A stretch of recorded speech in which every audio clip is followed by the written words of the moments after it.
Chapter 1.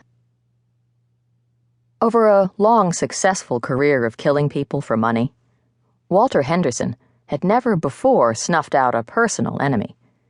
He'd made a habit of keeping his private life and his business affairs separate, and planning to break that habit now aroused a variety of new emotions in him, none of them pleasant.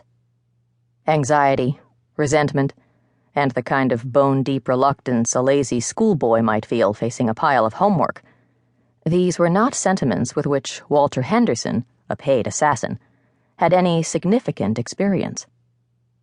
Thus, as he sat waiting in his comfortable leather armchair for the inevitable to occur, he tried yet again to come up with some other way out of the situation in which he found himself.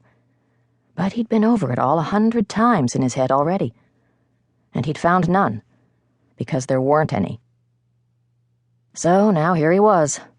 I'm not even supposed to be doing this anymore, he thought irritably.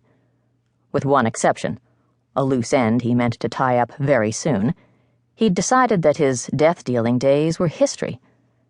But apparently resolutions really were made to be broken, he thought. Then came the sound he'd been waiting to hear. Stealthy footsteps on the gravel driveway outside, not far from his open window. Walter looked up from the book he'd been pretending to read in the warm pool of light in the den of his large, luxuriously appointed house in Eastport, Maine. It was late.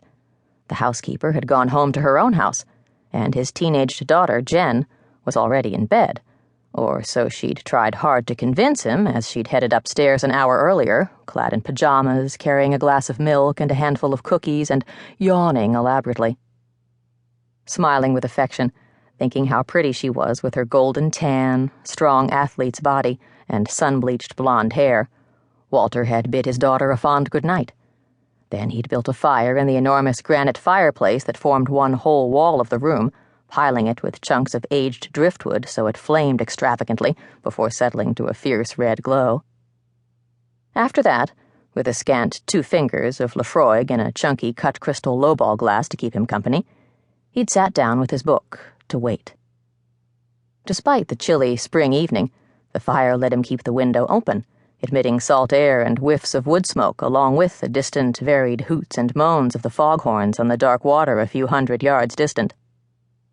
Now Walter sat very still, listening to the sound of cautious movement outside, a whispery crunching on stones that someone was trying to minimize, to no avail.